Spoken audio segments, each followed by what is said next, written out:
always a Porsche enthusiast since I was a little kid. So in high school, I was working in independent shops. And at the independent shop that I worked at, it was an Audi shop. So naturally, we would get some Porsches coming in, and no one wanted to work on them at the time. And myself, being an enthusiast, I was like, I'll do it. And so I started working on them, and I really, really enjoyed them.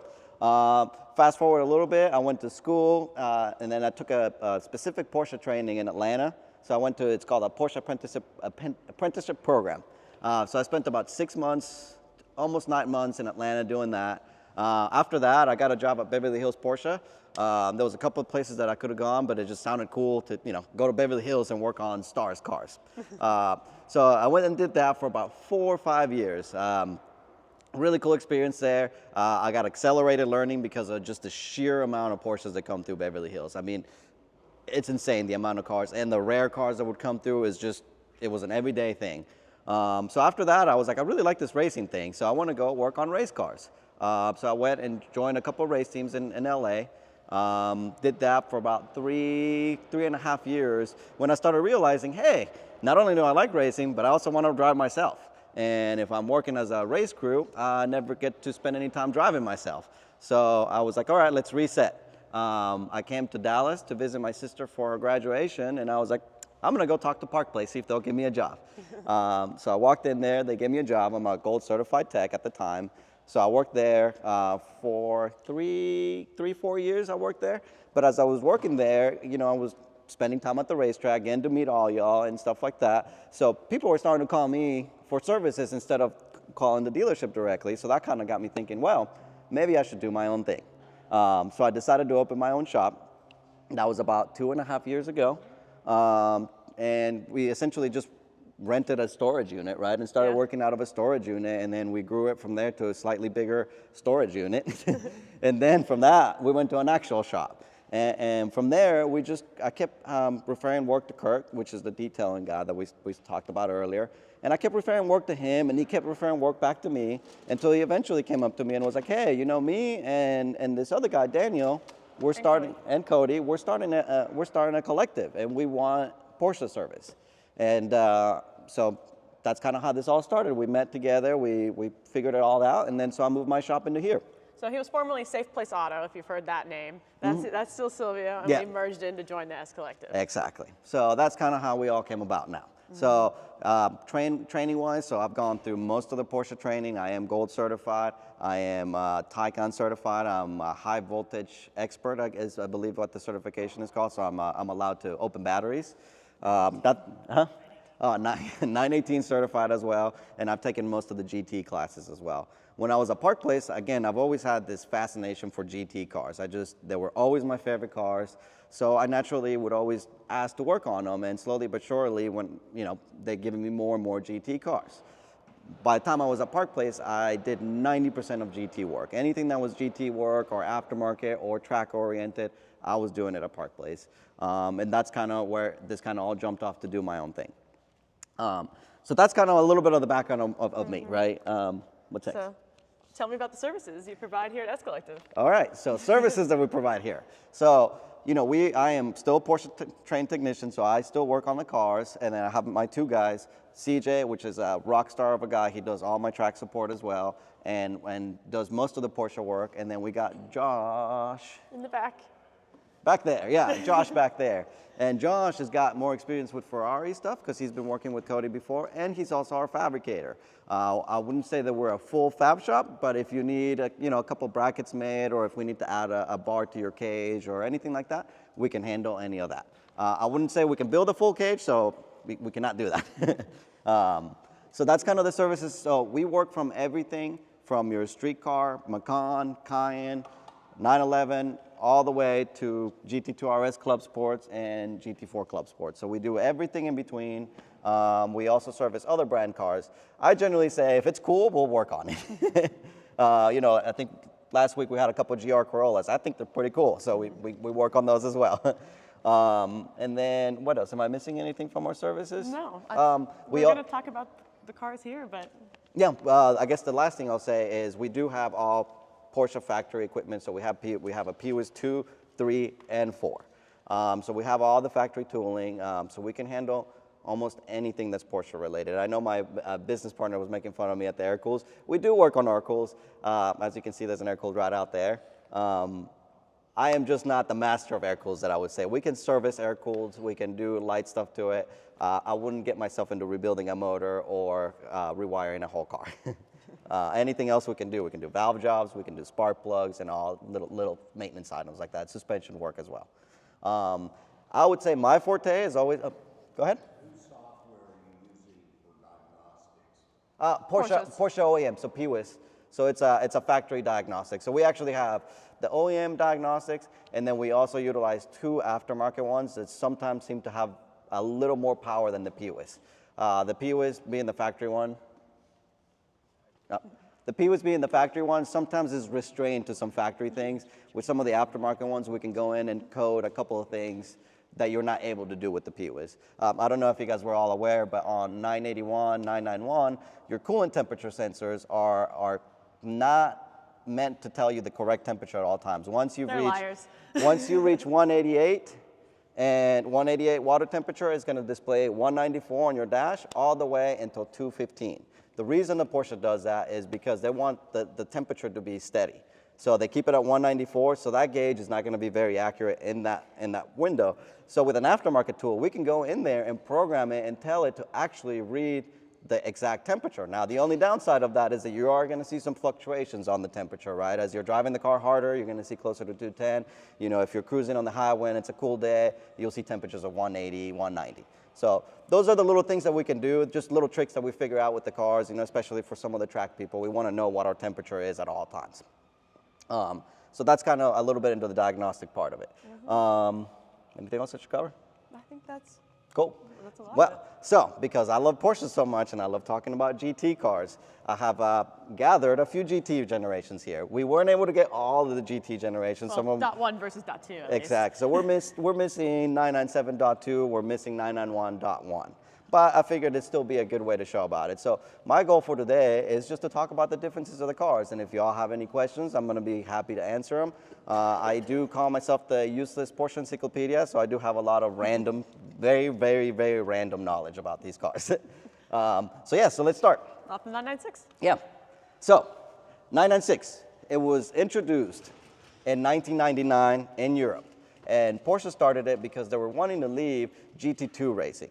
And so they needed to create a homologated car that they could run in GT3. So they decided to call it GT3, which kind of made sense. But that was the first year. It was a 3.6 liter motor. It made about 340 horsepower at the time. But here in the US, we never got them. And then Porsche never actually realized how much of a demand they were going to have for a GT3. So they built a few of them, and then there was huge demand. And then they were like, whoa, all of a sudden, we need to build more of these. And then comes the master of all GTs, which his name is Andreas, I can't say his last name, but there you go, thank you. For the 996.2 generation, that's when Andreas first came in and do it, and then so he designed the 996.2, which is this one right here. So this car, it kept this 3.6 liter motor, it makes 380 horsepower, and it weighs just under 3,000 pounds. The beauty about this car, which is why this is one of my favorites, is that there is literally no electronics in it. No driver aids, you do have ABS, sorry. But there is no real driving aids, so this is a very raw experience. The technology wasn't there to really it does have variable cam timing, but it doesn't have, the technology wasn't there, so this has a very aggressive cam in it. So what I love about it is when you start this car and idle it, it feels like a hot rod. It idles like a hot rod. It's got the dum, dum, dum, dum, dum, dum feel to it. There's no real insulation on it, so this is a very, very raw car. Like if you want like driving experience and just to feel a car with nothing else there, this is the car for you. Now, you can see the size of difference as well. So these were much smaller cars. The wheelbase was a lot narrower. The wheel width is narrower and the wheelbase was smaller. That's what makes these cars pretty nimble. So this is just the overview of the top. I'm going to do a little bit of overview, and then my goal is we're going to pull all the cars in the air, and I'll probably have you guys all stand up, and we're going to show you a couple of key things from these cars. But right now, I'm just kind of giving you a small overview. Yeah. Next, in 2007, Porsche came out with the 997 GT3. So the idea is, as I know a lot of you all know, is people really hated those headlights. The 996 headlights, they're just, people did not like them at all because Porsche always had one singular round headlight forever, since the start. So when those came out, that was the one thing that was missing from the car. So when they came out with the 997 version, they made sure that it was a single circular headlight. And in my opinion, this is probably one of the best looking GTs of all time. Now, when this car came out, it still kept the 3.6 liter motor. The power did get bumped up to it's low 400s. I had it written down, but I can't remember. But, so this went up to 400 horsepower, and it did become a little heavier. So this car is about 3,100 pounds. And it also got some additional electronics added. So the idea with this was that car is like a track car. It feels rough. It's not the best daily driver. It has stiff springs, so it's a little bit rough around the edges. It has no insulation. With this, the technology is starting to catch up. So now we can do different things with the cam timing and stuff, so you don't have to have it as aggressive of a camshaft to make power. With that technology, they're able to make power in a smoother way without compromising so much the vehicle. This car has traction control. This car has stability control. It can all be turned off, but it's there if you ever want to drive. There's a little more insulation in this car, so it's a little more quiet of a cabin. This is a more dual duty car. So that one was more like, hey, we're going to go to the racetrack. This is like, I'm going to go to the racetrack on the weekends. It's a little more refined. A little more refined. And that's kind of going to be a bit of the trend with most of them. The car that we're missing, which is the 997.2, which would have came out in 09, which is just a refresh of this car. They added axle front lift, so that's the first GT3 to ever have that. So that's kind of like getting more creature comforts. The PASM shocks, they had a different type of PASM shock, so they're able to go with a softer spring and still kind of keep that ride quality. The ride quality. With the .2, they went to a 3.8 liter motor because the idea is that this car, you really still have to rev it up quite a bit to get the most power out of it. With the .2, with the 3.8, it just makes a lot more torque and the power is more usable. So again, we're kind of going back to that like everyday usability with some track use. That 997.2 was also the first year to introduce center lock wheels. And the center lock wheels come from the Cup car. As you can see, the GT2 RS back there has center locks, but they slightly modified them to make them safer for the street.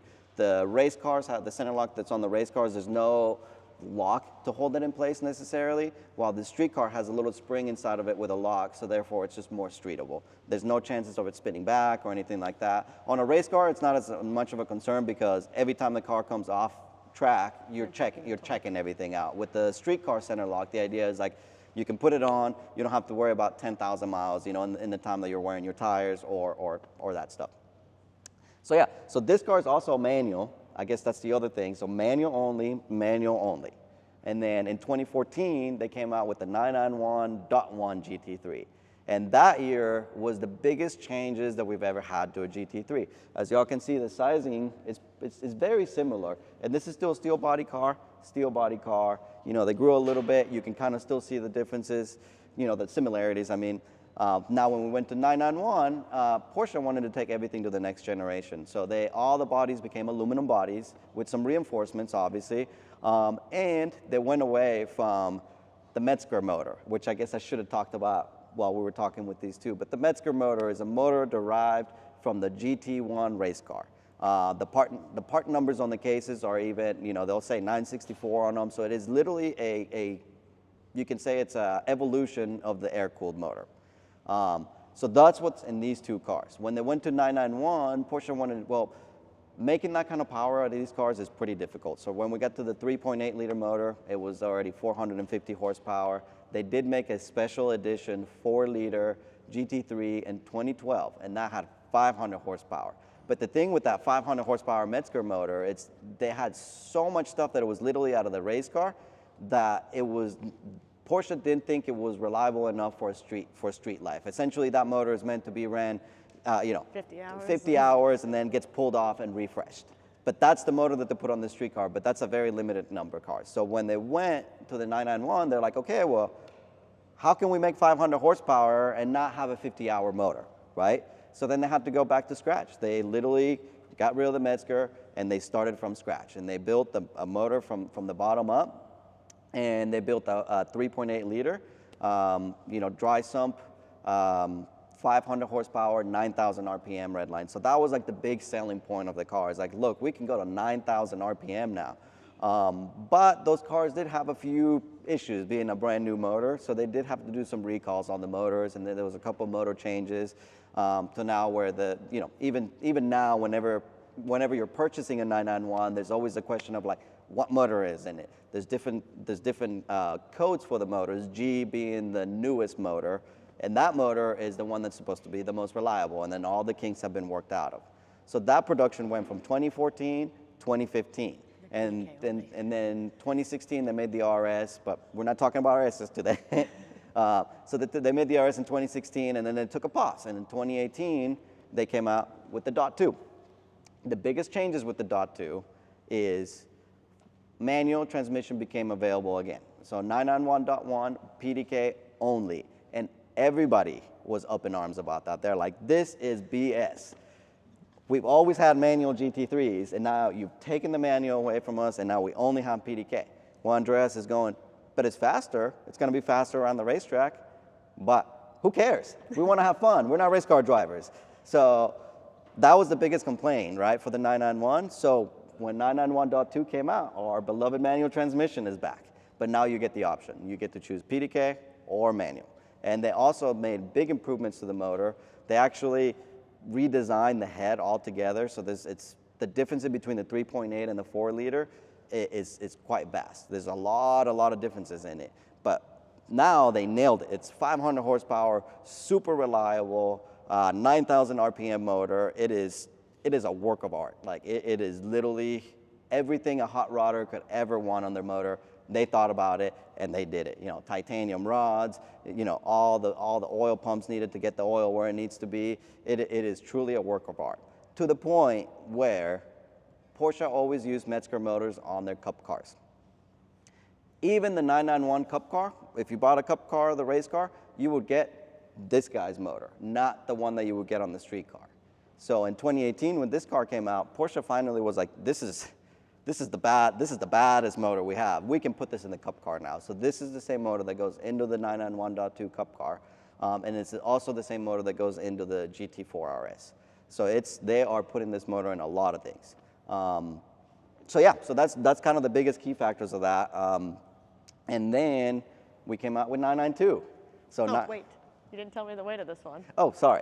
So even though this went to aluminum, and Porsche's always trying to make them lighter, but unfortunately there's more equipment they have to add. So even though this has a lot of lightweight technology, there's all sorts of light stuff, it's still heavier. So this is at 3150 is what this car weighs. So and you can say this is a 2004 to 2018. So in 14 years they've gained 100, 150 pounds. That's more than acceptable, if you ask me. Most vehicles have gained a lot, and I'm not going to mention BMWs. So the last one we have a Dot 2 992 now as well, but they're just starting to come out, so we weren't able to get one out here. But the 992, it's even more aluminum. It's bigger, it's lighter, it's got more power. It's 506 horsepower. It's not a lot more, but it's just a little bit more. But the biggest difference is this car makes 20 foot-pounds of torque more. That's what you feel when you get on the gas. Torque is what you feel. And then the biggest thing that we've all been asking for a long time is we finally got double A-arm suspension in the front. So these cars have always been a strut-type suspension. And for all y'all that don't know what that means, strut is the type of suspension, the way the camber moves. And how can I explain it? This is better. This is much better. It keeps your camber where it needs to be. As the car's moving around, your camber stays where you want it, and the suspension is moving less. So it's staying more precise. So this is a huge difference for the 911 and all of Porsches really, because they've had the same front style suspension since the 60s. They've made updates, obviously. There's like little things, but at the end of the day, it was always a strut type suspension in the front. So this is a huge improvement to the car. The other thing that they did to this car is it's really hard to get more than 500 horsepower out of a six-cylinder. So they're like, well, we can't add more power. Well, they can, but it's difficult, right? So it's really hard to add more power. How do we make the car faster, right? We can't make it lighter. They're already doing everything they can to make it lighter. And it's this car, by the way, is 3,200 pounds. So this is about 50 pounds more than this. So they're like, okay, so how do we make it faster? We can't just add more power, or what do we do, right? So they went with aerodynamics. So this car, all the little things that this car, and I'm going to talk about the under panels next, but this car aerodynamically makes more downforce than this car, and it brakes through the air much easier. So it has a lot lower coefficient. It's smoother, yeah. It goes through the air easier. So that's kind of the big things. That's the overviews of the cars.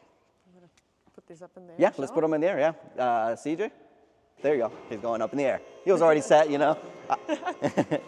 And for this part of it, like, you guys are more than welcome to get up and look at the stuff. We're gonna look under the cars first, and then I'm gonna pull a wheel and show the actual suspension. So then you guys can actually see what I mean by strut and double wishbone. All right, so one of the cool things about Porsche is that most cars didn't have is flat bottoms, right? So most of the cars, you'll have, front engine cars, you'll have your motor and everything will be exposed. So the beauty about this car is that all the air, there's nothing to grab it in the bottom, so the air can just get out of here, right? Ideally, the air that's going over the car is what creates the downforce on it. So we want to get all the air out of here as soon as possible. The other cool things that these cars have, what makes GT cars special is little things. It's all the little things. So brake ducts. Most cars, most Porsches have brake ducts, I would say, nowadays, but your standard vehicles, especially in 2004, did not have brake ducts. So there was no way to guide air into it. So that's what keeps the brakes cooler during track sessions. And then, obviously, our motor is back here. These cars, in order to keep the oil so as you're going around corners, there's lots of G-forces. So this is a flat motor, right? So both your cylinders are like that. If you're going around a really hard corner with a lot of grip, all that gravity is pulling the oil to the side. And if there's no oil to pick up at the bottom, that's how you starve a motor, and that's how motors blow up. So essentially, if you're going around a hard corner, all the oil can go right here or right here. What Porsche decided to do is what we call a dry sump system. So they have an additional oil tank that lives separate from the engine. That way there's always a supply of oil there. And this is very rare to have in a street car. The only other car that I can think of that comes factory with a dry sump system is a Z06 Corvette. So this is for like us, like race engineer, this is very geeky, and it's super cool to have because you can go around corners and not be concerned about where your oil is, what your oil pressures are. You can walk up here. Yeah. Oh yeah, of course. Yeah. Yeah. If you see me jump out, jump with me. But yeah, so this is our oil tank right here, and this, like I said, this is very special to the GT3s. A regular Carrera does not have this, so this is specific to the GT3s. I was just about to ask that question. Yeah.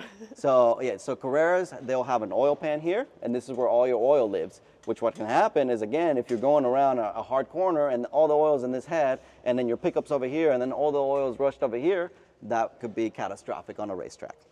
Street driving. On street driving, not a problem. But see, that's back road driving. Not a problem. And that's what excites me about these cars, because if you look at it, it doesn't look that much different from your standard Carrera, but it's all the little things that they've done to this car that Porsche has gone in and just, we'll add this, and it's just the things that you can't see, which is what makes these cars special. And that's why I wanted to show you guys all this today, because a lot of it is no one really gets to know any of it, right? And they're expensive cars, and you're not really necessarily know where or why. Yeah. So that's kind of what we wanted to talk. The other thing that was very specific to GT3s is adjustable sway bars.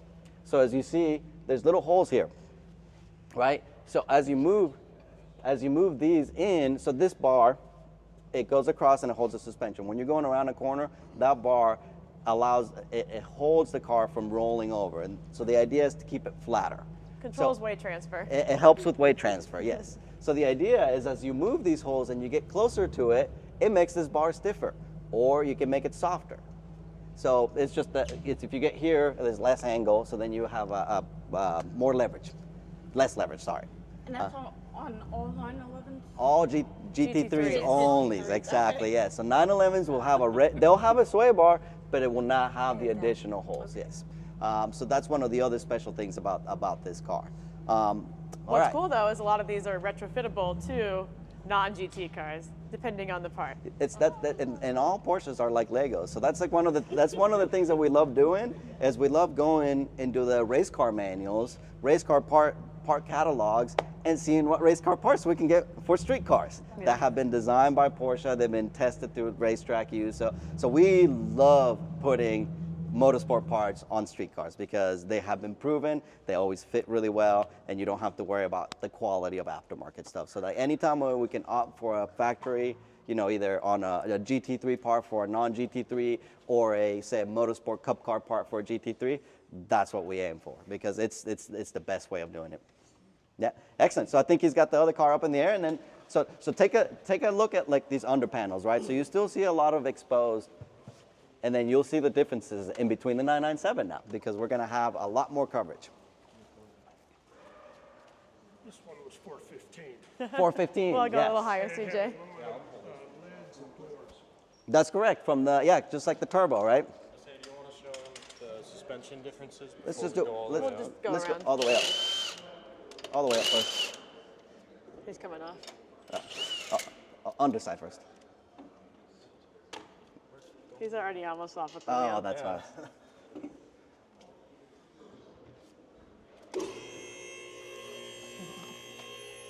So what's fun about all these cars too is they're built for the track by Porsche, and every single one of these owners tracks these cars. Yeah, exactly. I was calling all my customers and seeing like, you know, trying to find the cars, and I wasn't looking for the track people that were tracking them, but it just happens that everyone that brought us their cars were track cars. This car has again, you know, I was talking about motorsport parts for street cars. This is a cup car front lid. So this is bigger than the stock one, and it's also cheaper because it's meant to be Disposable. Disposable, yeah. So when you buy the street car version, it comes with a couple other additional pieces, and it's a little shorter. Also disposable. Yes, but they're almost double the cost. And these you can get them for cheaper, but the problem is that they are bigger. So if it's a street car, it's not necessarily recommended because you're gonna catch them on more stuff. As you can see, this one's caught a few Yeah, things. you can. This is actually from track, just from the car leaning into the curves and stuff, and that's where it grabs. So it is very, very disposable. And luckily, it's very soft. It's meant to do that. But as you can see, like, so now look at our under panels, right? We got more here, more coverage here. Everything's starting to get more and more coverage, right? Now you're not able to see the transmission. We've got a little bit of leak on this one. This one sits a lot, so that's pretty common for them to sit. But yeah, so you can see it's a lot flatter underneath here. But you can still see the difference. You can still see it's still the same car, right? So it's not like it's completely different. It's just tweaked. They just, every single year, they just come in here and they just make little things, improvements, right? Because they have such a good base that it's easier to improve. Now, this car also has a dry sump tank, so that's still stock. Honestly, everything underneath this car is going to be very similar to that. The biggest differences in these cars was the under panels, the size of the car, and it makes more power, and they're starting to use some aluminum parts as well. So that car is all steel. Yeah, this car does have aluminum doors and aluminum hood. So they are starting to make them a little lighter. They're trying to do everything they can. I guess the other thing that I forgot to mention in the other car is our two-piece control arms, right? So when we go to the racetrack, the idea of that is as you're going around a corner and your car's leaning over, your tires are also leaning over. When you're on the shoulder of the tire, that is not good for handling. So that is not where you want your tire to be flat on the ground. So what we do with track cars is we add camber. So we make, instead of your wheels standing straight, we start putting them like this, right? We give more and more and more camber. And the idea is as your car rolls over, now this tire's straight. And now the loaded tire is gonna have the most contact patch on the ground.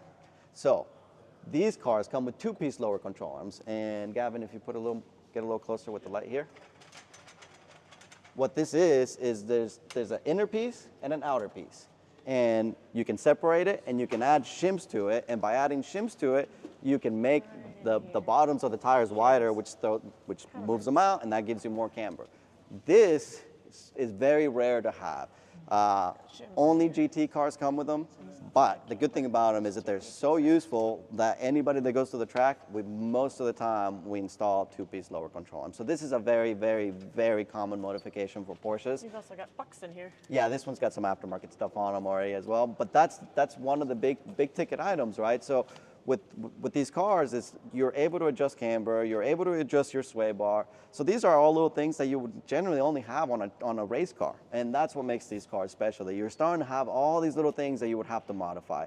So I come from modifying my cars kind of background, and all this stuff that's on this car is stuff that we would put on our cars. So it just comes with it as well. Because it's retrofittable to many other cars. Yeah, exactly. And that's kind of the same that goes across all brands, right? So if you have a Corvette and you want to go to the racetrack, you're going to want to add camber. I guess that's a terrible example because Corvettes do have adjustable camber.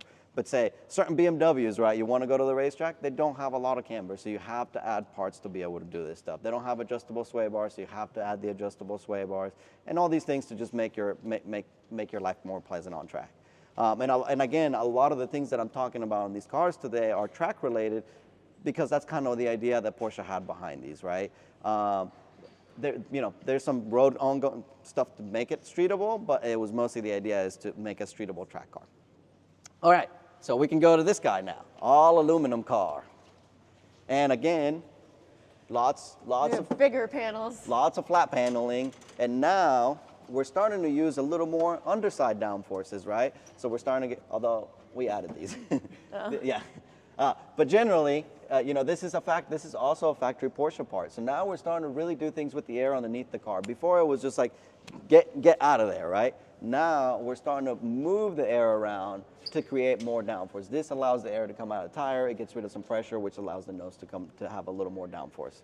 You've got a diffuser now. We also have a diffuser now. So again, it's just about moving that air around, right? So now we want to redirect the air for it to come out of the side. Rear brake duct. And rear brake ducts now too. Yeah. Instead of just the front. So again, it's just all about moving the air Those underneath. three strikes So now we have underneath the double That's brake ducts. So you have letting one air here out behind and one underneath here. the car. So it's just trying to move air into it. So as the cars get faster, so this has 500 horsepower now, right? So we're getting faster, so we're being on the brakes even harder and harder and harder. So now we're starting to try to get more and more air into the system. This car also has two-piece control arms in the back. So these control arms are much different from those control arms. And so that's where you start seeing the bigger changes in the 991. 991 also does have the tank, like the other car, right here. So it's a little more hidden. But generally, it's still the same philosophy underneath the car. You can still see the same type of control arm. You still have your adjustable sway bar. So yeah, so it's just more airflow underneath here. It's just redirecting the air. Your struts are adjustable as well. Yes, yeah, I'm gonna get that when I open when we do the wheel. So let's move over to the 992. Now we're really, really, really playing with air underneath I this see car. no body except for the front tub now. Everything is flat.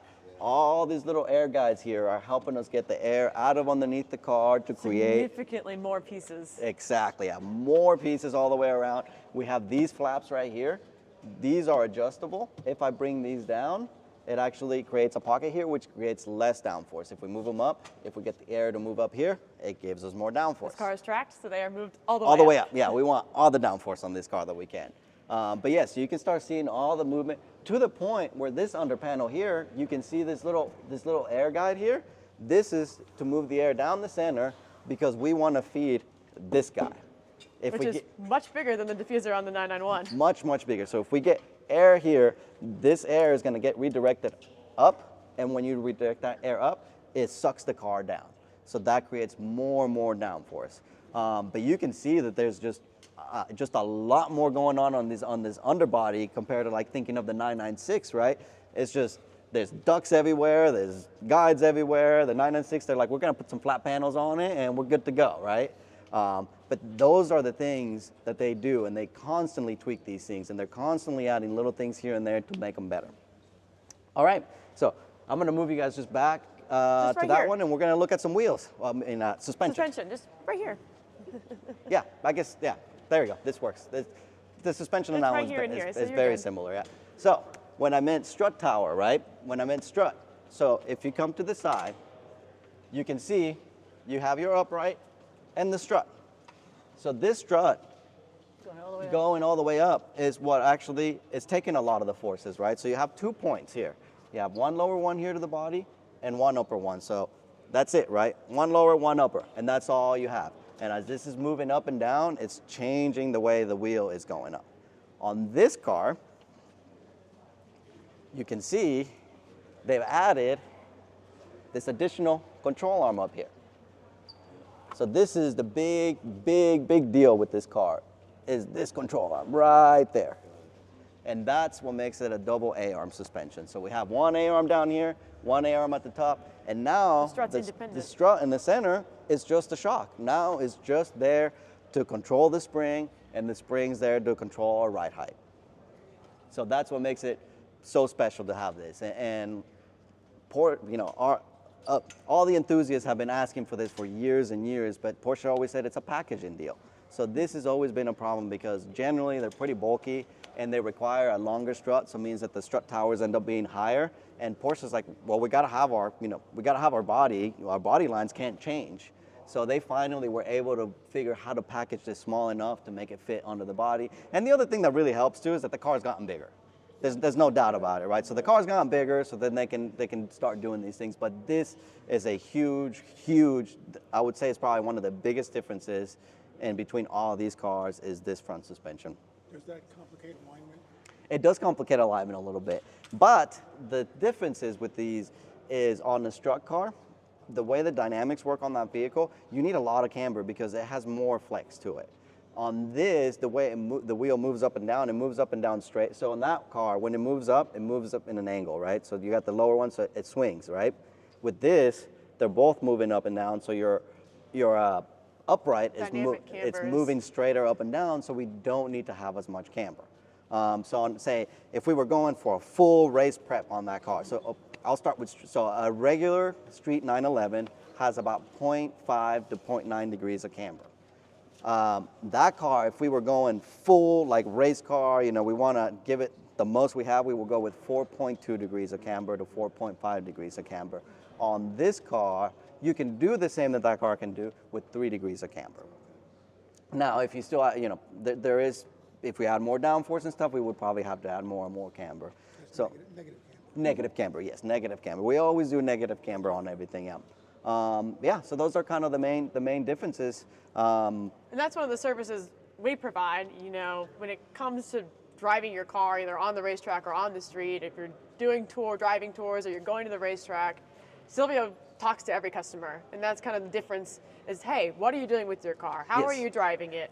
How much camber are we going to give you based on your experience level and your use of your car? Yeah, so if you call me up and say, hey, I have a GT3 and I want it aligned, my first question is, what are your goals? What do you want to accomplish?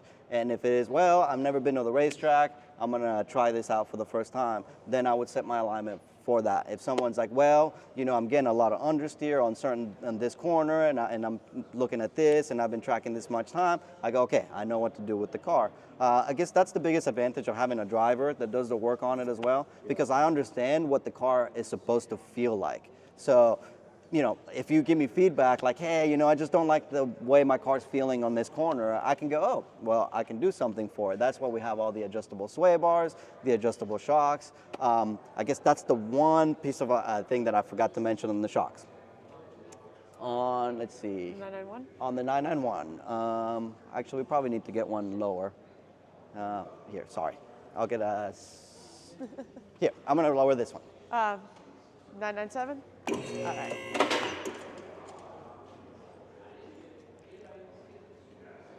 Open the hood. No, I'm going to show the adjustable shocks. Eye level. So, here's another little nerdy part about the GT3s that most cars don't have. So, if you ever hear people modifying their cars, they're like, oh, I got to get coilovers, right? Coilovers is like the thing that everybody talks about modifying their cars. Well, the idea of a coilover is that you get an adjustable spring perch, and the spring perch allows you to adjust the ride height and the compression of the spring. On Porsche, on GT3 specifically, they come adjustable. So you see how this is threaded? By changing this, I can adjust the height of the car and how much compression the spring has. So we can change the balance of the car with this, and we can change the ride height. That's something that most cars don't have, adjustable ride height. And every single one of these cars since 2000, and actually since 99, they've had adjustable suspension like this. Now the springs change and the struts change, but they've always had a threaded body like this. And this is something that most cars are not gonna have at all. Most cars have a bigger strut, so this spring will actually be bigger, and this is gonna be fixed to the strut. So that cannot move up and down, and the springs are bigger. And by having bigger springs, it makes it more difficult to fit more tire in here. So that's kind of, this is very, very important part of what makes a GT3 a GT3, is having adjustable ride height. And I think most people that get GT3s never adjust that, right? You know, and you don't have to necessarily adjust it. We have people that come, they come and they don't want to track their GT3, but they're like, I don't really like the stance. And Yeah. so we can lower it. You know, Yeah. they don't think about that that's a possibility. Do we need to get lowering springs or buy this or buy that? So the car's already adjustable. The car's We'll all adjust there, it. yeah, the car's all there. The cars come on a preset ride height because of US regulations. So, you know, if you want to just make the car lower, we can. And then, you know, if someone comes up to us and they're like, hey, you know, like I really love driving this car on the street, it just won't make it up my driveway, we can actually raise the ride height. And you can do that in the rear as well. Yes, yes, the rear is also adjustable. Yeah, so front and rear is adjustable. And then they added another layer when I was talking about the nose lift. Porsche added a little bladder essentially right here. And so when you actuate it, that bladder expands and it pushes the spring, and therefore it raises the nose of the car. So that started in 997.2. This vehicle has it, and then the other one has it. Because again, these are difficult to get in the driveways. So now that we talk about the GT cars, do you guys have any questions? Or any corrections for me? Because this is a lot of info. I know a lot of it, but you know, once I get into the details, it gets a little more difficult. But yeah, so that's the main thing of that. And then the last thing I kind of wanted to show you guys is, so now you've seen the street cars, I wanted to give you guys a little bit of a differences in between a club sport and a street car, just as a little added bonus. We're very fortunate to service several race cars that Yes. are Porsche factory race cars. So the main So we have two 718s. two 718s. So there's there's some major differences in between these two cars. The bodies are exactly the same bodies. Bumpers are the same bumpers. Anything that attaches to the outside of the car is essentially the same, with Except- some differences, like they've added screens here. The stock car does not have screens. Generally, when you're on track, there's a lot of stuff coming up and hitting the car, so we want to keep the stuff from going into the intakes. And they use a different wing. Now the wing, this wing is the way it's shaped because of class ruling. So it's not like Porsche was like, we're going to put a bigger wing. It's just in order for the car to race in the GT4 spec, the wing has to be a specific size and a specific dimensions on it. So that's why we have the wing so different. But the biggest differences are obviously in the roll cages. So if you guys want to open that door, you can see inside of the car, and we can see inside of this car. This car has a safety cage, so this is a FIA approved cage. This cage has been crash tested. It's what we love about this car is how safe this thing is. It is extremely, extremely safe, and it's really not much different from this car. They have the same dash. Same dashes. This is a manual, but the PDK version, like if you can guys walk over there on that side as well, but you'll notice that it still has the stock PDK shifter in there. As a matter of fact, we still have the factory key, and it goes into the factory keyhole. So it's all very familiar with the difference of the steering wheel and the dash. No, the cluster, really, not so much the the dashboard cluster. itself. So that's kind of the differences in the interior of this car. But this is very, very, very safe. Like that's the main thing with this car is if you essentially Both these cars get tracked. both these cars get tracked.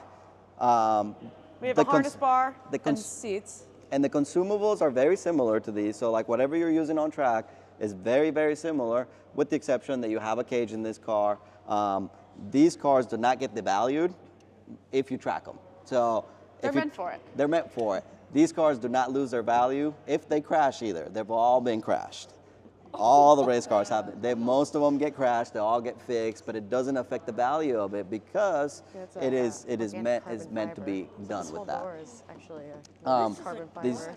these It's a doors plexiglass, like are that. also and to try to shave the weight off the car, they made these doors out of carbon fiber.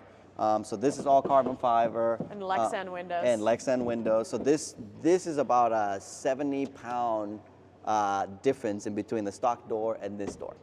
To make up for the fact that you've added all this metal in the cage. Okay. Now the next thing of safety with this car that's really important, it's the fuel cell. So this vehicle has a factory fuel cell. So this is a carbon fiber box with a bladder inside of it. And that bladder has also been crash tested. It's gone through a lot of testing to make sure that no fuel will come out of this vehicle in any impacts. Obviously, it's all possible with enough force, but it is extremely, extremely rare to have anything like that. So that's kind of what makes this car special. Now, the shocks are even taken a step further, and they're more adjustable. While those shocks are electronically adjustable, these are manually adjustable. And again, that's where, knowing the dynamics of the cars really help know what to do with the cars. I know how these cars handle, so when people come and tell me, I want it to do this, we can make those changes. Let's see, what are the other major changes? Strut tower reinforcement. Yes. Yes, the strut tower The cage also reinforcement. comes Yes. out to the strut tower. So yeah, these aluminum strut towers on this. So again, I made the mention that when they went from 997, aka 987 as well, to 991, 981, they went with aluminum bodies. So what started happening is this is an aluminum strut tower, and if you have an impact hard enough on it, aluminum's a lot more brittle. They would break, and the whole strut tower will break off, and that was happening early on. So Porsche added these braces here, but the key with these braces is that the roll cage comes through the firewall and attaches to the actual strut tower. That's what makes it stronger. But we've noticed that most of the strut tower problems have to do with bottoming out the shocks, right? So if your spring is soft or it's lowered, if you bottom your strut tower, it bottoms out and then it has nowhere to go, and that's where those strut towers. With these that have plenty of travel and the taller sidewall tires, it's very, very, very, very difficult to break the strut towers. Any questions? I think we're about time to change over. Cool. I see some people wandering in from the other side. Sounds good. Yeah. Talk to me. More on this, bringing it back to the service side. Yeah. So for those of us with Mir, Carreras, Boxsters, normal I drive a 718 base daily. exactly. Yeah. Is there much that you, besides a dealership alignment versus bringing it to you, is there much that you can adjust with factory suspension? Yes. So the factory suspension, we can get about 1.2, 1.4 degrees of camber out of it. And so yes, there's some things that we can do to it to improve it, especially if you're getting started. There is And little. then you can still add on GT3 lower control arms are a common upgrade for the non-GT cars. And what I love about the lower GT control arms is that they're rubber. They come in a street car, so you can add those to your car without changing any drivability of the car at all. So you don't have to worry. Like say these have, spherical top hats, which they'll get noisy over time. So whenever you hear I want to get a camber plate, that's usually a top hat, and that will get noisy over time. But even then, there's little things like just adjusting tire pressure, how much toe the car has. So the toe is how we generally like to just toe out just a touch, and that gives you a little more responsiveness of the steering wheel. Same with the rear. If we have a lot of toe in, the rear is not going to want to rotate. So if we take some toe out of the back, we can get the car to rotate better. Yeah. So you can adjust some things with factory. Yes. And you can decide how far down that rabbit hole you want to go. Exactly. So I guess my main thing is if any of y'all want to ever try going to the racetrack, you do not need to do anything to your vehicle. You can the only thing that I would probably recommend, depending on the age of the vehicle, is a brake fluid flush. If that's the one thing that I will say is very, yes, exactly, right? So that's the one thing, but besides that, we talk about all the things that made the GT specials. The 911s have a lot of that stuff as well in them. The engineering part of it, they're not going to overheat like a regular street car. So there's a lot of really, really cool things that Porsche does with their Carreras and Carrera S's. So I would say if you're ever interested in going out and driving, do not think that you need to modify your car or anything like that. There is a lot of factory adjustment available. There is a lot of factory adjustment. And if you guys noticed, you don't see an alignment rack in here right now, right? So the way we do all of our track alignments right now, it's called a setup wizard. And a setup wizard it's a machine that has lasers on it and hub stands. So It's the essentially, same equipment that Manti uses for their Manti alignments, but it's unbranded. exactly, yeah, it's actually this. So it's a scales, and we take the wheels off, we put the hubs on the cars, and it is accurate down to a 1/2 millimeter. So we can get the alignments like really dialed. We are getting an alignment rack. We should be getting one in about 2 months, so we can do so like right now we're only limited to doing alignments on sports cars, and generally I would say I mostly recommend it for like track cars because it is a very long process. It takes us about 4 hours to do an alignment on the car, but they come out very precise. And when we're doing that, we're also checking corner weight. So if you know, we talked about the adjustable spring perches. If those spring perches are, you know, not adjusted correctly and you have one all the way up, one all the way down, it could really affect the drivability of the car. And we can go ahead and adjust that with the driver weight of the car, so then the car is set to you. Question, I had a car place say that the factory alignment on Porsches for the rear, I've got a 991.1 S. It actually wears the inner Because of part the of the tire because of the alignment, and they do that to get yes. good performance. That is correct. So the 911s do so. Let's say a regular car. Let's think of like say a BMW 3 Series, right? A BMW 3 Series is going to have 0.3, 0.5 negative camber all the way around. So Porsche puts 1.5 to 2. I believe the Carrera S is 1.5 to 2 degrees of camber in the back, while the GT3s are stock 2.5 degrees of camber. So it is quite a bit more than say like a regular street car. So they will wear the tires a little faster, but the reason why they do that is because of all the weight in the back. As the car, you know, as you're driving a little harder, it's going to lean on those tires a little bit harder. Yeah, because I've worn in the inner ring. So now 2 sets of tires. Now what you and can't. the problem is you can't see it because the car's so low. Exactly. Well, that being said, it can, like, so what we can do for you in that case, you know, that's what I like about being able to talk to people and stuff about. We don't do something like, hey, this is the factory manual, that's the only way we do it, right? So if you come up to us and you're like, hey, you know, I'm kind of concerned about my rear tire wear, you know, I'm okay with, you know, maybe losing a little bit of performance, we can go at the lower level of that camber, or even less than spec if we wanted to.